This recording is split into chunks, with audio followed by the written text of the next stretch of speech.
Where do we get our concept of right and wrong, our moral code? Freud's worldview says that they just come through human experience, through expedience, what works, what doesn't work, and it's been developed over time, whereas Lewis gives a long argument to show that this is indeed like laws of mathematics that we discover rather than make up, and that it transcends time and culture. Something is directing the universe, and it appears in me as a law urging me to do right and making me feel responsible and uncomfortable when I do wrong. In the moral law, somebody or something from beyond the material universe is getting at us. God is the impersonal mind at the back of this law. The ethical commands to which a religion seeks to lend its weight require some other foundations instead. A human society cannot do without them. But it is dangerous to link up obedience to them with religious belief. If no set of moral ideas were truer or better than any other, there would be no sense in preferring civilized morality to savage morality, or Christian morality to Nazi morality. It would be an undoubted advantage if we were to leave God out altogether and recognize the purely human origins of all the precepts and regulations of civilization. What are your reactions to those statements? To me is that it's both and. There's religious instinct, there's spiritual experiences, we have history behind us, we have civil codes, moral codes, we have all kinds of stuff that come at us from all different levels of consciousness. For me, you turn this around and these two things go directly together like the two sides of a magnet. So you're saying that this could indeed come from God, but it would be reinforced, observed, and reinforced through human experience. Well, I think Is that what you're saying? You could put it that way, or there could be more of a dialogue, kind of what to do. And clearly, we don't know what to do yet because this world's a mess. So it's not like there's one answer that's the right answer, and we just haven't, you know, if we all just went to it, we'd be okay. Let's take one question. What is the origin of the moral sentiments? So they evolved through natural forces and culture and history, or God implemented, Why can't put it them be in both? How can it be both? How can it not be both? Unless you wanted to say the forces of history and nature is God's way of doing it. Right. Okay. Yeah. But it doesn't sort of add God much. works in it doesn't history. add anything. It just Why not? It just adds a word to the system. No, it adds, no, I don't agree. I think it adds an element of our humility. I think it adds an element of the unknown that we, no matter what, we don't know. We don't know. Well, another thing that I think it's important to be clear on is that the moral principles of a particular religion may be true from the standpoint of someone who's secular, but for different reasons than merely the fact that they were promulgated by God. I.e., you can reject the Christian or Jewish or Muslim or Buddhist arguments about creation and about the existence of God, but yet buy in almost entirely to their moral conception, but not necessarily because you think it's divinely inspired, but just because there's a lot of wisdom inherent in these belief systems, because lots of smart people spent lots of time thinking these things through, articulating the principles, and look, they've been successful. Like, look, You're saying that they come from human experience over time. Is that right? Well, I'm saying it's a possible argument. Yeah. But I think I'm sorry? It's a possible argument. And you would agree with that. You would say that they do mesh with human nature, right, but precisely because the Creator envisioned this for the species. And I might say, well, just naturalistically, this has come to be, and it is good for the species, and these principles are good principles by which to govern our lives. My sense of morality comes from a community dealing with certain historical issues, and you know, in particular, the situation of African Americans in this land, and that helps determine what the work is. That determines what, and from those past experiences, we learn what is right and what is wrong. But what if I came to you and I said that I believe social justice really, it's an unworthy cause.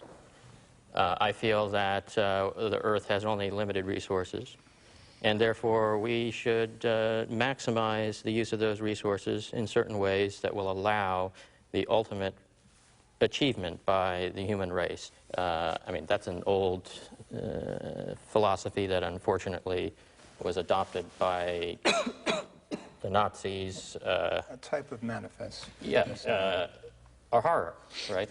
And yet, without a conception of God, how do I explain to someone like Hermann Goering or Adolf Hitler that this is immoral? I don't think God would have been much help convincing Hitler or Goering of anything. Well, wait a minute. We don't want to Wait a minute. convince him. We just want to shut him down. I'm just saying. Let's stay with this question.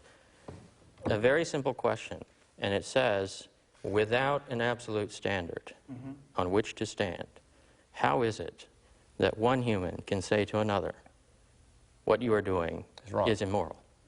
Do you say, okay, what you did was wrong only for practical reasons, as Freud would say? No, not just for practical reasons, because you wouldn't want to have it done to you. But regardless of whether it's done to me or done to anybody else. Isn't it a better principle of how you'd like to be treated versus, because God said I shouldn't do it? The golden rule. So, Yeah, I think the golden rule is far superior to any theological God told me this was bad argument. well, wait a minute. The golden rule Is religious. is from God.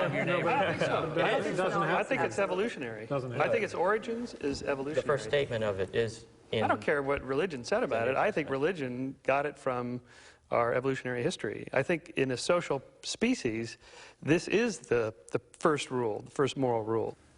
Since the Enlightenment, we have values that we put on human life and freedoms and civil liberties that have nothing to do with religion, and they don't come from religion.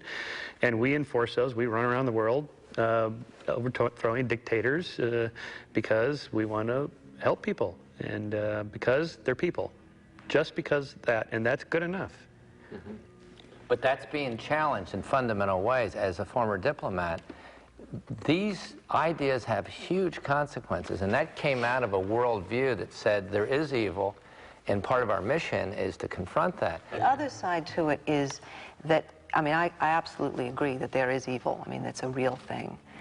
But to say there's evil out there, you know, to project all the evil out there and to say I am the good and therefore I'm going to, but that's the underbelly of this worldview.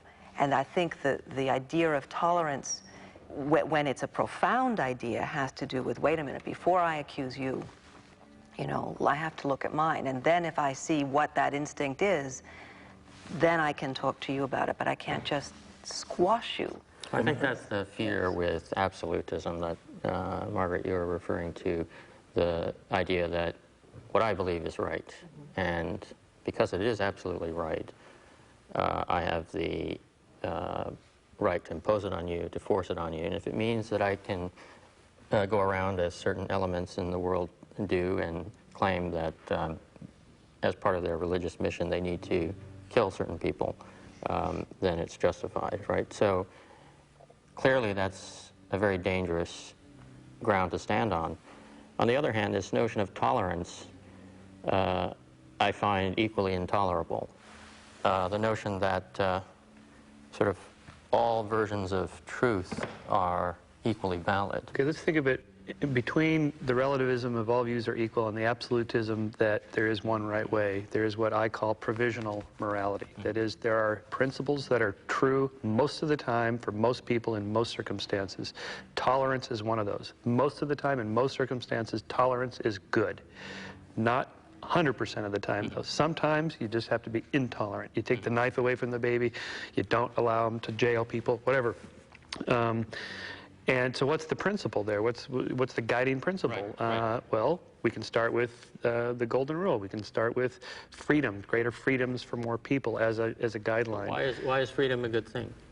Well, because we've decided that since we each individually would prefer freedom versus less freedom, that as collectively as a group, this is a good value to have.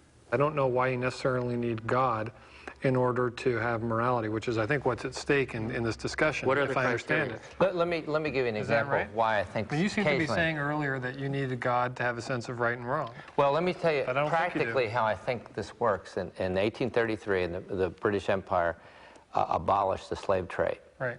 47 years earlier, a young member of Parliament underwent what he referred to as the great change. He went from unbelief to belief. In his diary, you can see in William Wilberforce, in 1791, he wrote in his diary, October 28th, God Almighty has set before me two things to do, the suppression of the slave trade and the reformation of manners. But the thing that I found really interesting, he was able to transcend a cultural captivity, if you will, of young parliamentarians of his age. And I would say, Jeremy, that my view has been, if you look over the past 2,000 years, repeatedly people of faith have been able to transcend their times, look at a reality and address it. And I find that a very powerful argument for being able to somehow see the world differently. And that's what I believe this transcendent set of values can do. Wait a minute. And anarchism, I mean, all of those things have provided that same sort of transcendent force. I mean, so it's not just But I'm religion. saying real change, real cultures. Yeah, but the slave trade was justified biblically. Of course it was. And when you look back, you say, oh, well, they were wrong. How do you know they were wrong? Because our society has decided that slavery is bad, and they didn't decide that because of God or any biblical thing. We decided it because as humans, it leads to lesser freedom, and the Enlightenment values that more freedom is better prevailed. Because people said, we're not going to put up with this anymore. It has nothing to do with God or the Bible. Well, wait a minute. Let me ask a question. Do you think the people that were enslaving others, or the Nazis that were murdering millions of people, do you think that they at some level knew that what they were doing was wrong? They may not have, and the reason they may not have is if they based their positions on flawed premises. But if you correct that error, then presumably their beliefs change. And similarly with slavery, there's a belief in, some people tried to justify slavery unsuccessfully on the grounds that there was a difference between the races. But that's false. Well, they did it for a long time. They were able to justify it. Right, but that's false. So there is no justification. Say with the Nazis, though, that developed this theory of, do you think that they really believed that underneath? That these human beings were... Today, in terms of the incarceration of African Americans and Latinos, I mean, there are people that believe that young African American men are dangerous and criminal. I mean, look at the prisons now. And that's just false. Yeah. Right, and it's false. And people believe it. So, but obviously, if you see what's, who's in the prison, obviously there's something horribly wrong with the society. And many of these people that are putting people in prison and writing the laws are quite religious. So, yeah, but I'm not saying whether they're religious or not. I'm asking whether or not, at some level, they know that what they're doing is unjust and wrong. Well, why is that relevant as a question? Why is it relevant? Yeah. I think it's very relevant because it points to what we're trying to understand here about one worldview, and one of Lewis's main arguments for the spiritual worldview is that there is in everyone a basic understanding of what is right and what's wrong, that's just there, that transcends time and culture. My father is here with a very old friend of his. In this picture, neither of these two men knew that they were photographed. That is why the whole thing is so natural.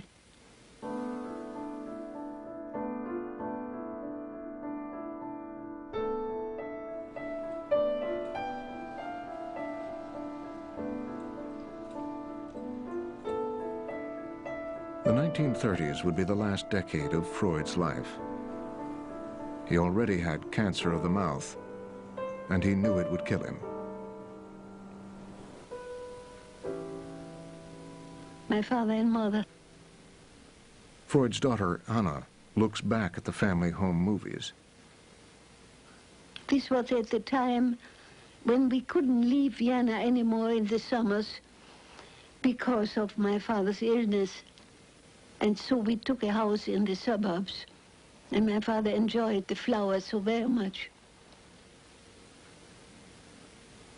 He's an old man. He's extremely sick. He's had cancer for decades, and they've been cutting on him for decades. And he's got this huge implement in his mouth that's covering the opening in his palate so the food that he eats doesn't come out of his nose. I mean, he's in terrible pain all the time.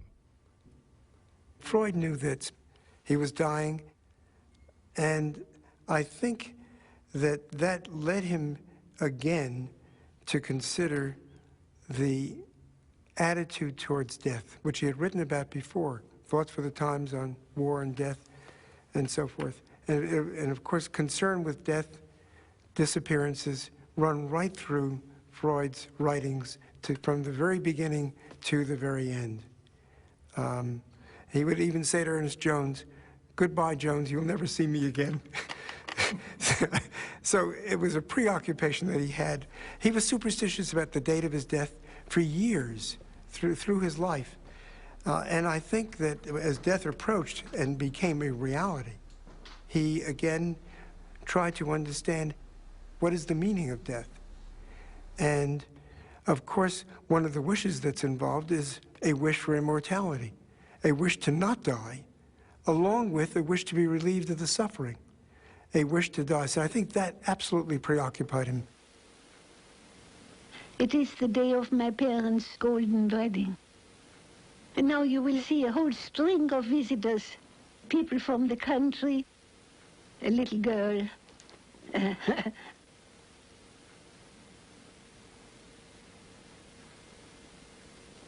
This is one of my father's sisters, one of those who died in concentration camps. Meet Sie, Freud. Hitler had been elected chancellor in Germany. When the Nazis started burning books, Freud's were among the first consigned to the flames.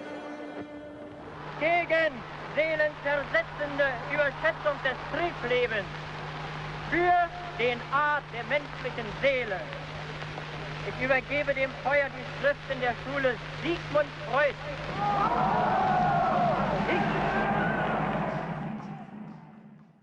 What progress we are making. In the Middle Ages, they would have burnt me. Nowadays, they are content with burning my books.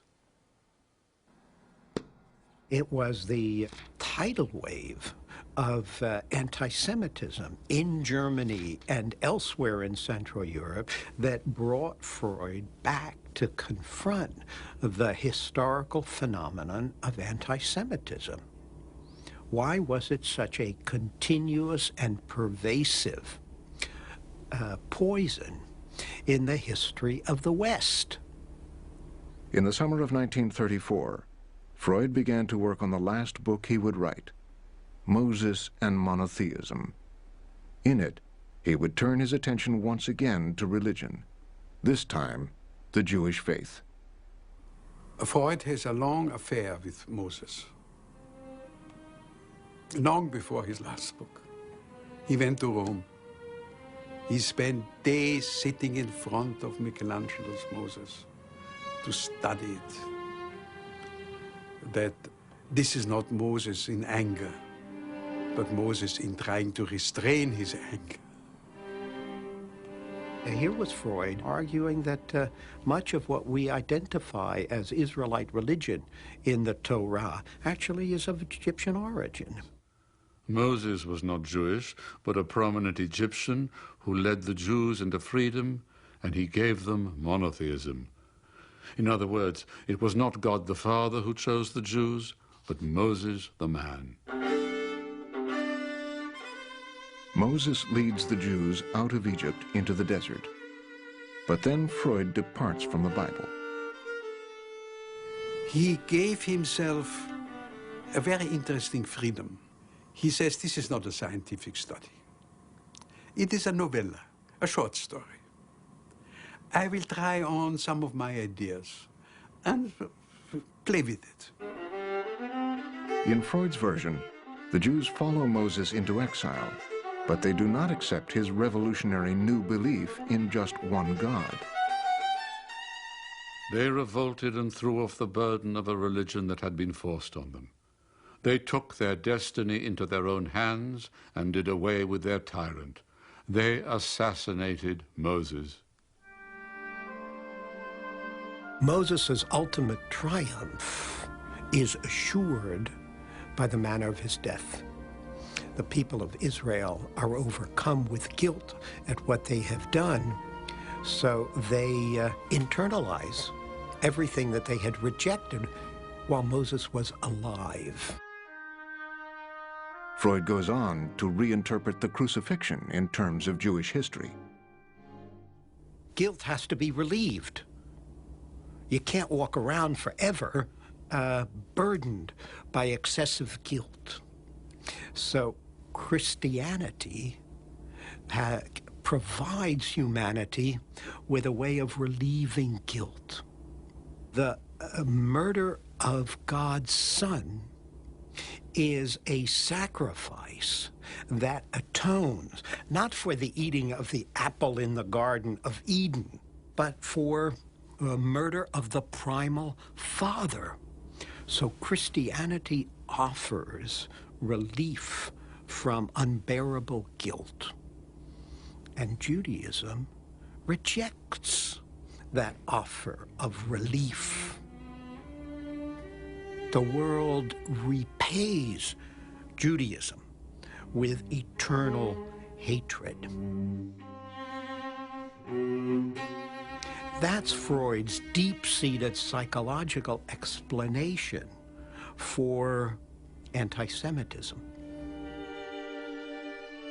Freud is identified with Moses, who brings the commandments, who preserves the tablets of the law, and who brings a new, not only a new set of regulations, but a new way of understanding human nature to humanity. The thing that is most significant for a reader of the Bible or anyone who knows the story is that there is no God to tell Moses what to do. Like Freud, Moses tells himself what to do. He is his own man. But historic events forced Freud to stop working on the manuscript. Now this is already Hitler in Vienna. That's our house looked with the swastikas on it. In March of 1938, the German army occupied all of Austria. They began the systematic persecution and deportation of Austria's Jews. Oh, and that is the crowds cheering Hitler. Look at the crowd. That's how it looked.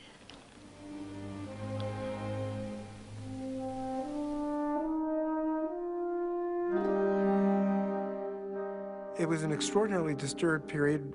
People were refugees on the move all over the continent. He clearly didn't appreciate the monstrous nature of the brutality that the Nazis had in mind.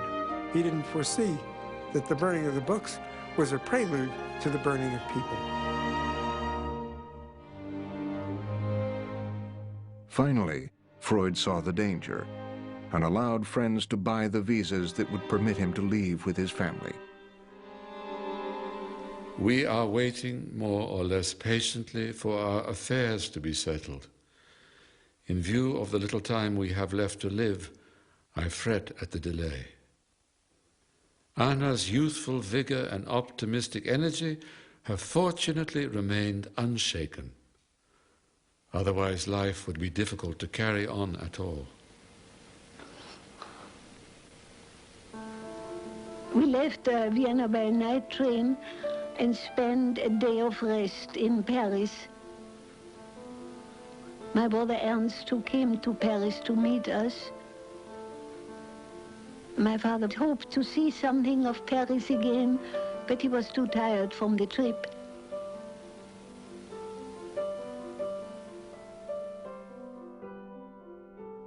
Here is a man facing death in exile, like Moses leaving Egypt. And he will not get into the promised land. He doesn't really believe that there is an afterlife. He faces death with an attempt again to review his own line of reasoning, the question of whether one believes or disbelieves in a paradise and a heaven, a hell, and a life after death, in immortality. And he rejects all of that for him on the basis of the perpetuation of childhood fantasy into adult life. He thinks that this is not realistic and that one should face death stoically with a realization that that is part of life. It's the end of life. We do not know why it was designed this way, that life should come to an end.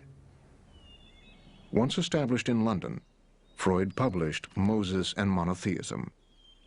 The book outraged both Jews and Christians.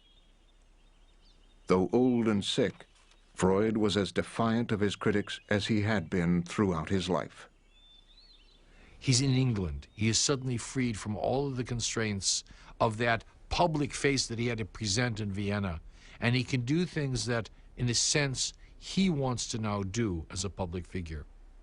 At the same time that he writes Moses and Monotheism, he writes an open letter in English against the persecution of the Jews. Does he do it as a Jew or as a scientist or as a psychoanalyst? At this point, he's all of them. Oh, this is definitely a birthday. It's the last birthday. Freud usually wound the clock in his study. He had not. He was too sick. And Freud knew that his time was up. The end was very near. Our unconscious does not believe in its own death. It behaves as if it were immortal. We cannot imagine our own death, and when we attempt to do so, we can perceive that we are, in fact, still spectators. He faced a great deal of pain and suffering with as minimal treatment as possible, because he was always concerned that it might interfere with his thought processes. He didn't want to be in a state where he might be logy, lethargic, dazed, unable to concentrate. I cannot face the idea of life without work. What would one do when ideas failed or words refused to come? It is impossible not to shudder at the thought. All of a sudden, he has to come to terms with this new life, and he does it remarkably. I mean, it's an enormously productive moment, given all of these other constraints. And his arrangement, of course, with his physician was that if he was no longer, this was an arrangement that went back to Vienna, he was no longer able to deal with the pain of the cancer, he would be given an overdose of morphine, which at some point he decides he actually needs. My dear Sure, you remember our first talk? You promised me then you would not forsake me when the time had come. It is only torture now. It no longer makes any sense. He had all his antiquities with him, all his gods that he talked to, and his personal intellectual life there with him. It is my personal conviction that the ghost of Moses, it was saying to him, come on, have the courage to get rid of God to the very end. And he died as self-possessed as he has lived, not asking for consolation, not asking anyone to protect him, but simply dying as he had lived, with this kind of rebellious defiance and conqueror's stance.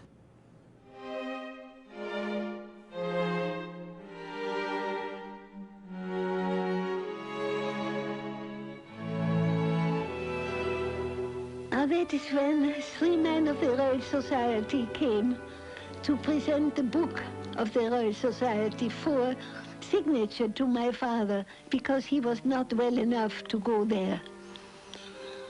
And I think on that same picture is the signature of Darwin. That was a very nice moment.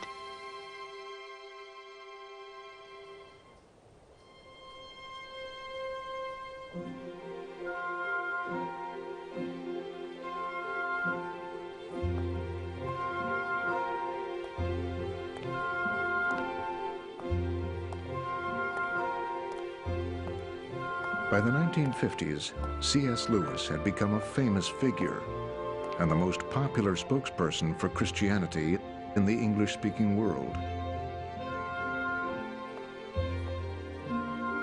Living and working in Oxford for over 30 years, he was content and had no plans to change. He was a bachelor, leading a chaste life. There was no reason for him to think he would never be anything other than celibate. Warren was never anything other than celibate. And, of course, when Joy Davidman came along, kismet. Joy Davidman was a writer, a novelist and a poet from New York. She grew up in a Jewish background, and she came across the writings of C.S. Lewis when she was an atheist and a Marxist, and started corresponding with Lewis. She told Lewis in her letters that she had embraced the Christian faith in part because of his writing. Lewis got lots of letters from eligible ladies wanting more than just advice about Christian problems. Why would Joy be any different? Well, she was different. She was different first because she was very, very smart. She knew Lewis's work. She was a poet herself. She was a novelist herself.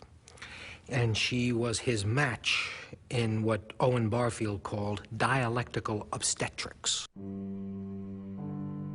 Lewis married Helen Joy Davidman so that she would not be deported.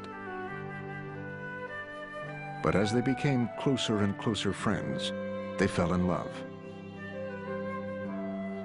When two people who discover they are on the same secret road are of different sexes, the friendship which arises between them will very easily pass into erotic love. At the time they were married, Joy and Lewis knew that she had bone cancer. I am very shortly to be both a bridegroom and a widower. Lewis turned to a former pupil who had become a priest, Peter Bide. Peter Bide comes to the hospital, and Lewis asks if this man, who has some reputation for possessing a healing gift, would place his hands upon Joy and pray that she be healed. Peter Bide does this and lays his hand upon Lewis, who prays that he will get the pain that Joy is suffering, because the pain is ferocious. And of course, Joy is expected to die within a day or two. She doesn't. In fact, she starts to get better. Within a few months, X-rays show that her pelvis has grown back. The bone has regenerated. Doctors cannot explain this. After her remission, Joy moved into the Lewis home with her two sons, David, 11, and Douglas, 13.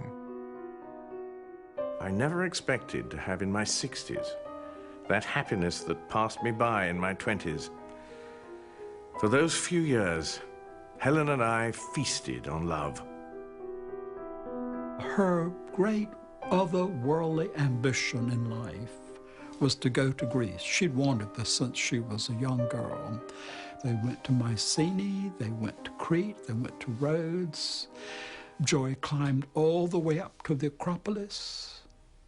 It was a wonderful bonus, and it was one of the happiest periods of Lewis's life. But the cancer returned.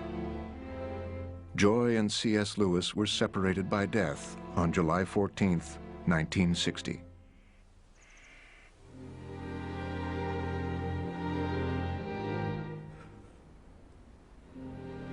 Oh, God.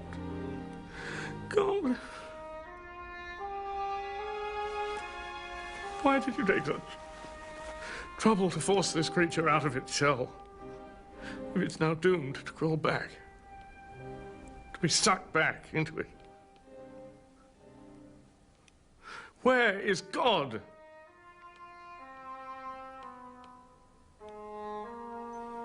What pitiable cant to say she will live forever in my memory. Live. That is exactly what she won't do. What's left? A corpse, a memory, a ghost. 3 more ways of spelling the word dead.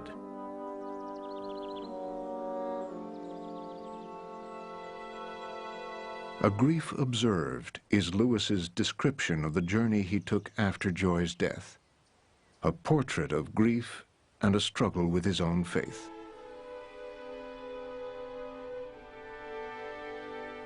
Talk to me about the truth of religion, and I'll listen gladly. Talk to me about the duty of religion, and I'll listen submissively. But don't come talking to me about the consolation of religion, or I shall suspect that you don't understand.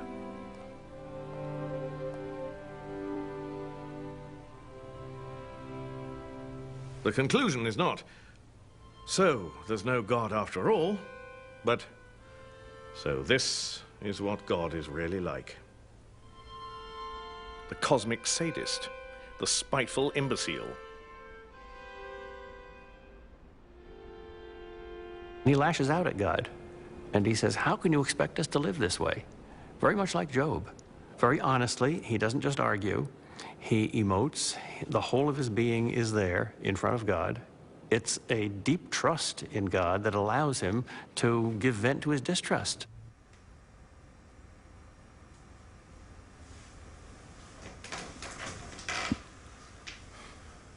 From a rational point of view, what grounds has Helen's death given me for doubting all that I believe? Should it, for a sane man, make quite such a difference as this? No. And it wouldn't for a man whose faith had been real faith. The case is too plain. If my house has collapsed at one blow, it is because it was a house of cards. Indeed, it's likely enough that what I shall call, if it happens, a restoration of faith, will turn out to be only one more house of cards.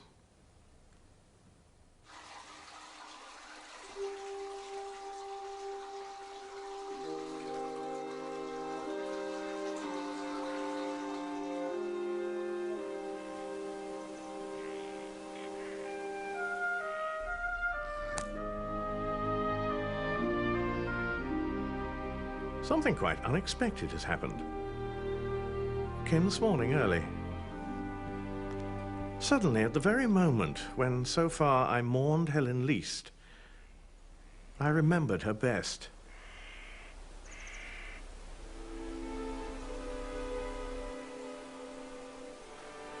Imagine a man in total darkness. He thinks he is in a cellar or a dungeon. Then there comes a sound. He thinks it might be a sound from far off. Waves or wind-blown trees or cattle half a mile away. And if so, it proves he's not in a cellar, but free, in the open air.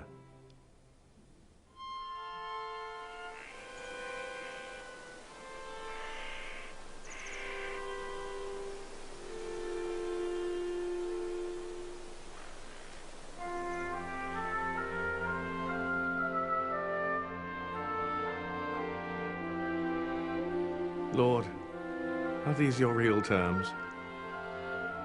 Can I meet Helen again only if I learn to love you so much I don't care whether I meet her or not? When I lay these questions before God, I get no answer, but a rather special sort of no answer. It is not the locked door. It is more like a silent gaze, as though he shook his head, like peace, child. You don't understand.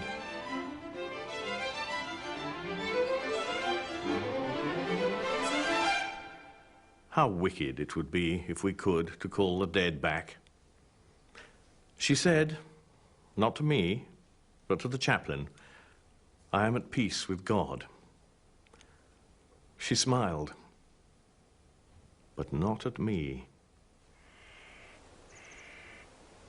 2 years after his wife's death, C.S. Lewis began to have problems with his heart. He fell into a long coma and then unexpectedly recovered. It would have been a luxuriously easy passage, and one almost regrets having the door shut in one's face. To be brought back to life and have all one's dying to do again was rather hard.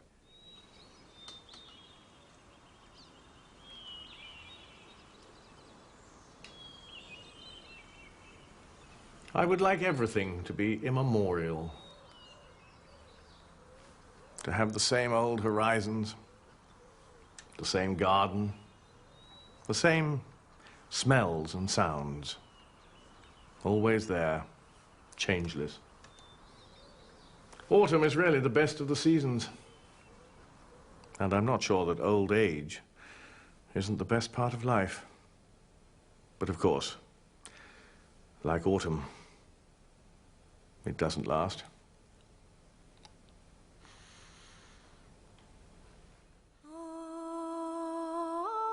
Clive Staples Lewis died 3 years after his wife in 1963. Can you not see death as the friend and deliverer?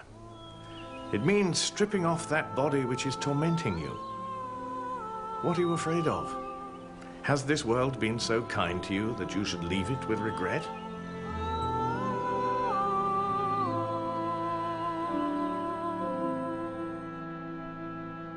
How do you equate an omnipotent, all-loving being with what we've come to expect and experience in our lives? How do we cope with the problem of suffering? There is no solution to the problem. Period. There's nothing more to say. There is no solution. What do you mean, no solution? I don't know. We're looking for a solution. You mean a reconciliation? Right. Yes, there's no reconciliation. I think the definitive explanation is, as far as from the spiritual worldview, is what was said in the book of Job. And this is a book that I cannot understand, and there is no answer to it. There is a wager. And God's a sadist in that. Exactly. God's a total sadist. Okay? There is a wager between God and the devil. Okay? And we're back into dualism. And the wager is Job only obeys you because you've blessed him. And God says, fine, torture him, devil. Do everything, but you can't kill him. And so he's tortured to the extreme, loses all his children, wealth, gets boils. And at the very end, you know, when his wife is telling him, curse God and die, he says, no, I will remain faithful. Okay, but he still wants an account from God. Why are you doing this to me? I have not been sinful. I have not committed anything that deserves this. So why do you believe? I'm sorry? So why do you believe? Because, as Lewis says, faith, the problem of pain is only a problem because one believes in the spiritual worldview. In other words, faith creates the problem of pain. Right. So just get rid of the faith and that's it. There is no God. Then there's no problem. Which you then go back and logically try to justify, although you... I don't justify the problem of pain. Yeah, I'm angry about the problem of pain, as you can tell. Right. Yes. It's a horrible concept, and it's one that I cannot reconcile logically with a loving God. I cannot reconcile it. Huh. You should be an atheist. You really should. You should try it, just for like a year and see how it goes. Because, you know, seriously, you'd be fine. Hell, You'd be fine. We're not going to have any proselytizing. Yeah, he's the only one at the table. How about change? I believe in free will. I have no choice. So what theory of the universe makes most sense given the data? If you start with the premise that God is omnipotent, omniscient, and benevolent, and then you run up against the data that bad things are happening to good people for no particular reason, it seems as though you can't reconcile the data to your theory.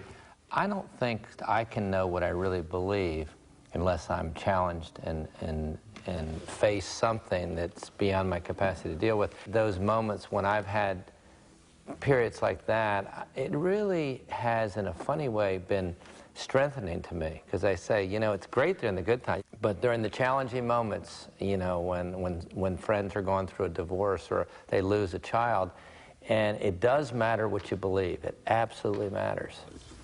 One of my children got cancer in perfect health. I just got a call from college one day.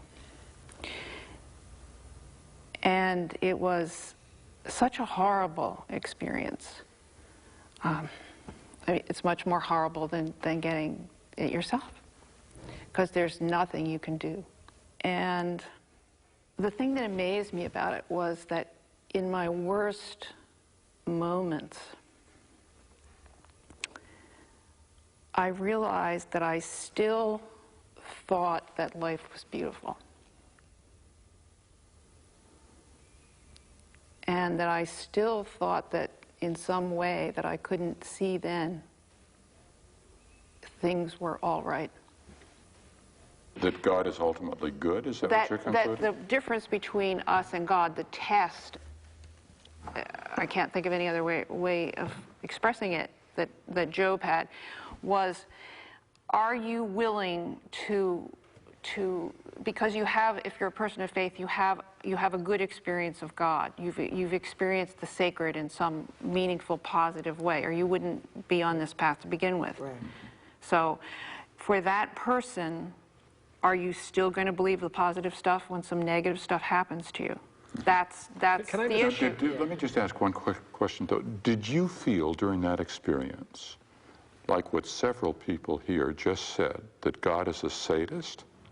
No, because my God is not up there and I'm down here. God is right here, right now, in some way. God is, one thing we know about God is whatever you think God is not that. God is deeply mysterious and is somehow here right now in everything with us, so that when my son and I were agonizing about what he was going through, God was agonizing with us. Now, how do we resolve and come to terms with what Freud called the painful riddle of death? Freud makes the interesting observation that our unconscious does not believe in its own death. It behaves as if it were immortal. Perhaps Lewis would say that our minds refuse death because death was not part of the original plan of creation.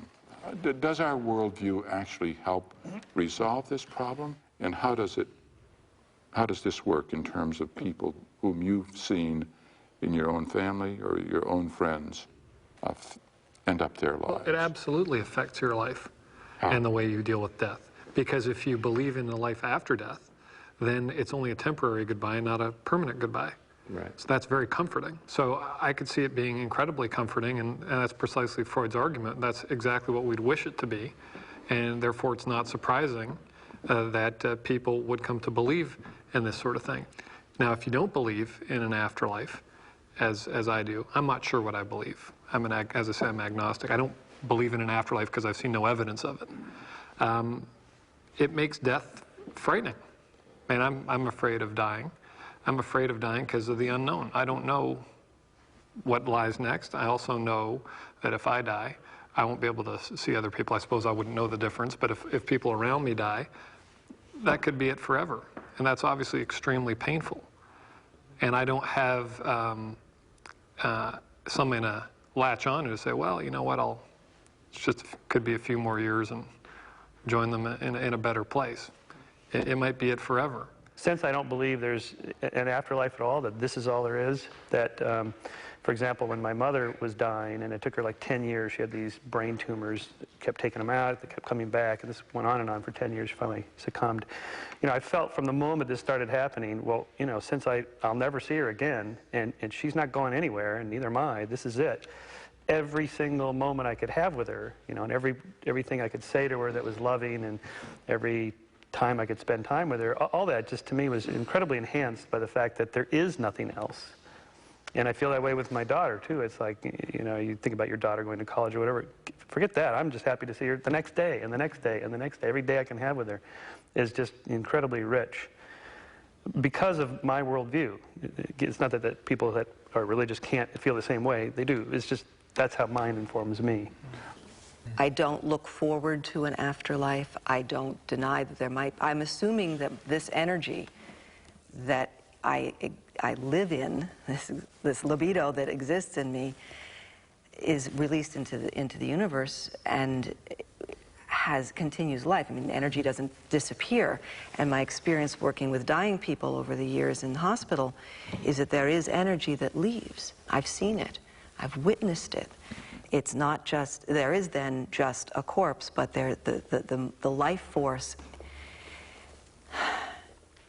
moves. I've seen it move out of bodies. I mean, there's energy. It goes somewhere. So my feeling is I have no idea. I don't use afterlife. That's not part of my concept, but I do believe in a conservation. What does that mean, conservation? I think that matter is conserved, energy is conserved. Folks who I have loved who have died, their influence stays with me. I hear their words, I see their work, I see the influence that they've had on so many people, so I realize that it continues. In memory, you mean? Or more than in memory, it's real. I mean, I think of, writers, people like, Toni Cade Bambara. I mean, her words, the way she animated communities as a cultural worker, that stays with me. Isn't there a difference between memory that goes on and existence but in another? It's the energy. Our lives have been changed as a result of people that have gone through it. And to me, that's the continuity. Fred's a physician and a scientist. What are your views on this? Well, I mean, I think if you don't believe in an afterlife, then you have two ways of facing it. One is its extinction, no big deal. You regret it, You may fear the process, certainly, of having to endure the pain and leaving your family and your loved ones. Or, you may have that lurking fear that maybe Lewis's worldview is correct and that you might end up in Dante's seventh circle,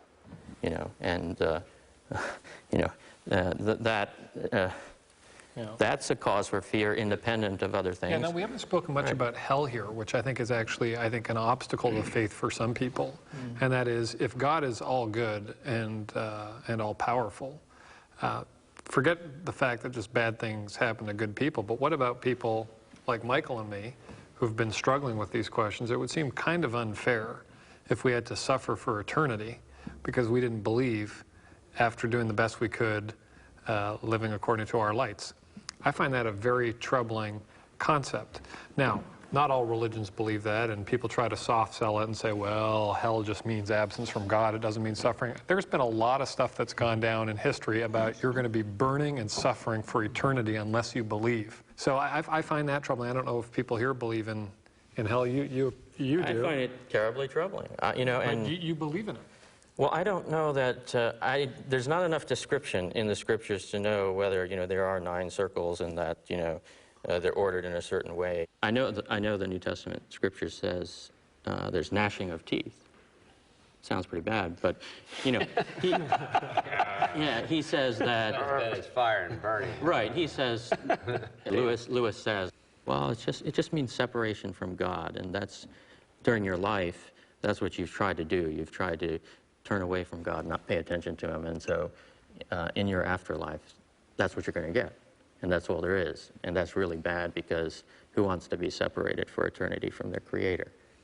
Lewis makes the interesting description of life as being made up of decisions, and that every decision we make either draws us closer to the Creator or further away from him, and that we, in one sense, determine the direction where we end up in by how we make these decisions, how we live our life.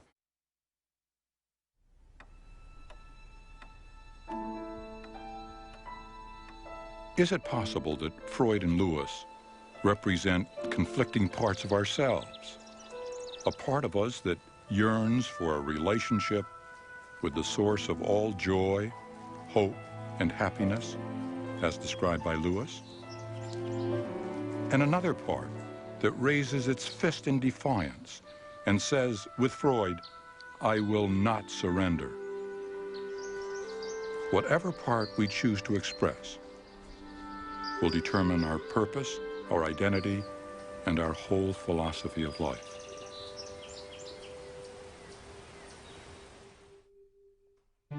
What are your views on love, morality, and suffering? Exchange views with others in our discussion forums and explore these subjects in greater depth with artists, scientists, writers, and thinkers at pbs.org.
A presentation of WGBH, Boston. Funding for this program was provided by Lawrence Rockefeller, the John Templeton Foundation, the Arthur Vining Davis Foundation, the Paul Montrone Foundation, Tom and Gert Phillips, the Service Master Company. Funding is also provided by these funders: